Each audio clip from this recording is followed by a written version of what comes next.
संस्कृत को देववाणी कहा जाता है, उस संस्कृत को हमारे यहाँ के ही लोग थोड़ा कम करके आते हैं, जो सबसे ज्यादा सशक्त भाषा है, जो सबसे व्याकरण की दृष्टि से पूर्ण रूप से व्यवस्थित भाषा है।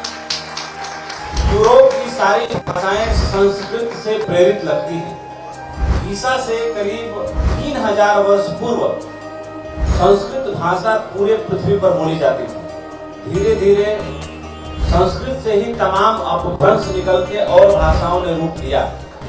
केवल रशिया में ही छोटे बड़े 1300 संस्थान थे जो संस्कृत को डिकोड करने के लिए वहां की सरकारों ने खोले थे। आज दुनिया में जो कुछ भी है, जो अनूठा दिखता है, वैज्ञानिक दिखता है, बड़ा दिखता है, वो कहीं न कहीं हमारे वेदों, शास्त्रों, उपनिषदों को डिकोड करके दुनिया के और देशों ने पाया है और सीखा है। एक अल्लामा इकबाल ने लिखा था कि कुछ बात है कि हस्ती मिटती नहीं हमारी, सदियों रहा है दुश्मन दौरे जहां हमारा। तब भारत पाकिस्तान का बंटवारा नहीं था, तब भारत पाकिस्तान एक ही था। समय के साथ हमने अपनी उस हस्ती को जाने दिया, खो जाने दिया।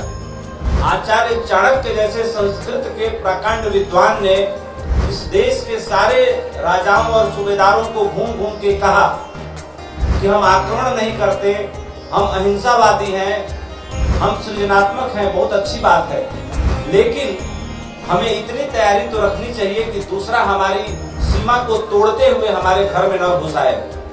लेकिन इतनी सी बात आज से 4000 साल पहले हमारे देश के राजाओं और सूबेदारों को नहीं समझ में आई और छोटे छोटे छद्म स्वार्थों के चलते हमारा देश करीब 3000 सालों तक गुलाम रहा। और इस गुलामी के कारण आज हमारे जीवन में, हमारे मन में कहीं न कहीं ये बात बैठी हुई है कि संस्कृत में वो ताकत नहीं। मुझे लगता है कि संस्कृत में ही सच्ची ताकत है, जिसे पहचानने की जरूरत है।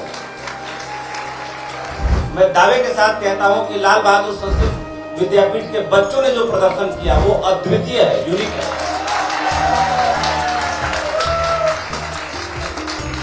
और मैं अपनी ओर से 1,51,000 रुपए की पुरस्कार राशि भी इन बच्चों को भिजवाऊंगा।